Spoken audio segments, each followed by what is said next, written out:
Alright, lads, hearken in here while I tell you the tale of Pac-Man World 2.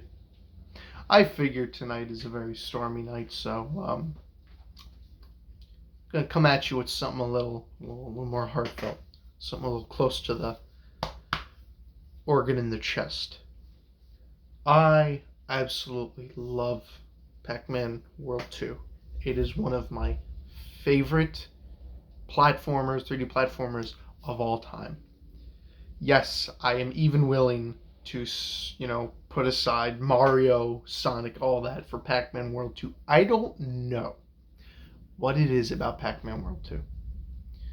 I watch, there are plenty of YouTubers out here that do videos on Pac-Man World 2. There's one guy I'm watching right now, Crazy Auto.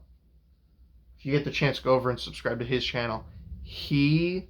Every video he uploads is about Pac-Man World 2. Different things about it, some stuff you may not know, trivia, songs, little bits of gameplay and stuff like that.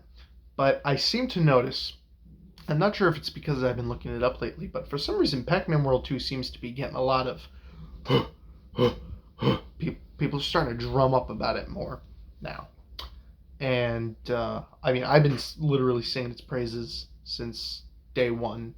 Anytime I go somewhere, I go to my local video game / hobby shop, the only game I want to play over there is Pac-Man World 2. In fact, just wait here for a second. What would a video about Pac-Man World 2 be without me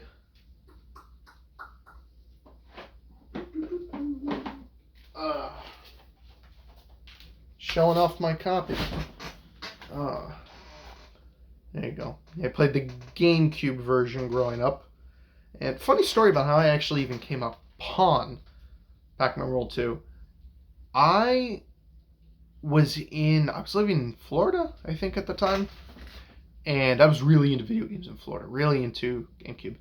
And I went to a furniture store, some random ass furniture store. And the only thing I remember about it was that in the kids area, near all the kids stuff, there was kind of like this big pillar thing, I guess. And inside there was, like your average 90s little TVs hooked up to GameCube controllers and whatnot. And one of the games in there was Pac-Man World 2.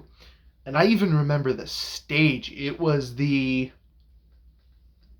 believe it was like the 5th or 6th stage in the game where you start off. It was like the level right before you get into the Bedoin Woods, where you start off on like that cliffside and you can't turn the camera to look out at the sea or whatever's over in that little area, and you go on those platforms up the cliff, and then you go in the river and the big lake there and everything. So I love this game, but at the same time, I feel as if it's shrouded in mystery.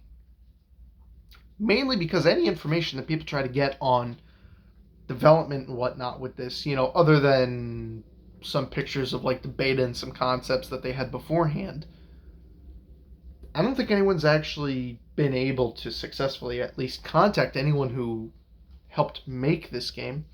And of course, there was a great number of questions that I'm sure many fans had about this game that seemed kind of, as if they would go unanswered. One question in particular that I have about this game is,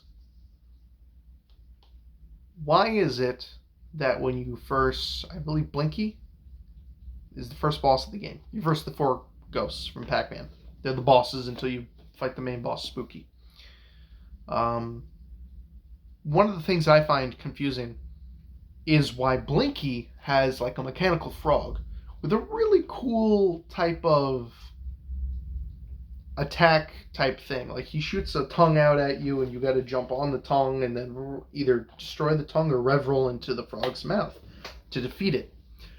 Now mind you, after Blinky, the rest of the other 4 bosses all have just ghosts. They're ghost robots. And you all fight them on generally the exact same type of platform, with them circling around you and you having to rev roll into them or having to bounce on top of them once they go low. But one of the biggest things that confuses me, and something I think I have an answer for, is why is it that Blinky's mechanical thing that you fight, why is his robot different? The robot that he controls. And then the next three basically just use the same robot. Now, my answer for this, or my assumption for this, is that I'm assuming somewhere in development this game might have been rushed. And my assumption is that they didn't have time to design, two more robots or three more robots for either the other two or the other three ghosts. So they just decided to go ahead and give the other ghosts just all the same design. But it's one of those things that makes this a very, it's strange because when you play this game, you look at some of the things in this game, it's very odd. There's some parts in here that are fucking impossible. There's this one part in in the lava world level area where you have to rev roll off of this thing and land on this platform, but the platform is so small, and the platform that you need to rev roll from is going back and forth, but the ramp that you have to go off of is it stays in place, and then you have to rev roll off of that into this other platform that's moving, and it's so aggravating. And it's funny because then you look and they have the Japanese version, and I believe it's in the Japanese version where pitfalls and shit are covered up, they're filled with sand, or certain levels are shortened.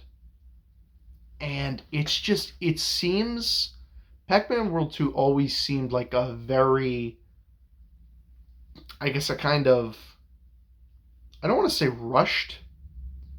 Rushed would be the way that I describe the bosses. I feel like the bosses with the whole things with the ghosts was very rushed. I feel that was kind of hey, we need to get this game out now. We don't have time to make three more robots. Just make them all ghosts and change the level depending, the look of the level depending on what environment he's in. Water, I don't know, lava, ice, whatever.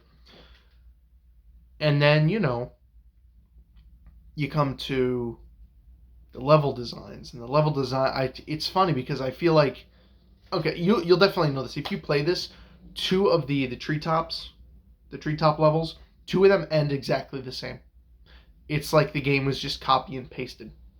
So it's odd because this game is such a fantastic platformer, yet at the same time, I feel like a lot of its assets were just used over. And that I'm assuming it might have been rushed towards the end of its creation. But at the same time, I feel like that's something that you can overlook just because this game is so damn fun. Me personally, and I know it'll never happen, but hey, a guy can dream, is that I really wish this game could get a re-release. But I'm not talking a regular remaster or something like that. No. I would love to see this game get a little rework. Maybe, maybe drop some money, get some of the guys who worked on it originally to come back, some of the people who were part of this, if you're able to. I don't know. Maybe you design finished versions, you change up that second level of the treetop level, the one that comes after the one with the same exact ending. Maybe you change that up a little. Maybe you create different robots for the bosses. Or hey, better yet, you don't even need to remake this game.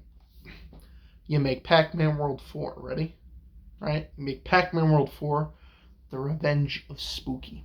Or just Pac-Man, The Revenge of Spooky. And you have Spooky come back. You reuse, some of the assets from this game. You reuse, I'm not sure how it would work. I don't know how that shit works, but you would, I don't know, try to make it so Spooky comes back. Maybe someone new steals the fruits, or maybe the fruits lose their power. You have to come up with a new way to beat Spooky. He escapes, goes back to Ghost Island, fires up that evil tree again. I don't know, something to that effect. But you could take the map and the concepts from this and you could rework it, and you could kind of make it inventive and try new things with it. Because I definitely feel that this game has untapped potential that certainly was left untouched the first time around. What with the copied assets, repeated bosses, and let's face it, unoriginal enemies. Except for the RGBs, the little dragon creature things, and they're called RGBs because there's red ones, uh, green ones, and blue ones. That's funny. That's hilarious. But yeah, Pac-Man World 2. Definitely, we need a rework in it. We need a revamp, a rework, a sequel, something to that effect. Because anyone you talk to, this one usually stands above the others. And then in terms of, 3D platformers, unless we're really talking about Mario or any of the bigwigs, this is definitely I would call it a hidden gem, but practically almost everyone, at least that I've seen, knows about it already. They know it exists. They love it. They'd like to see more of it. But yeah, definitely one of my favorite games of all time, and it will be my favorite game to the day I die. So yeah, little wholesome video this day, and I don't know. I guess just for shits and giggles, I ended up getting what was it? Just to round off my little Pac-Man connection, I did get Pac-Man World 3, the inferior sequel, but it's all right. I mean, me personally, I was never a fan of Pac-Man talking. This one makes him talk. Personally, I've never been a fan of anyone making Pac-Man, like putting him in the same vein as like Mario and Sonic. I've always imagined Pac-Man as a silent protagonist. That's just me. Honestly, I think Pac-Man World 2 is the one that instilled that into me, where he doesn't talk, but all the other Pacs talk, and he just responds with, like, his facial expressions. But on top of that, we also got Pac-Man Fever and Pac-Man World Rally, which are other two good games. And I'm so happy that when they decided to put Pac-Man into Smash, they actually ended up using, to the best of my knowledge, the model from these games. So, yeah, that's pretty wicked.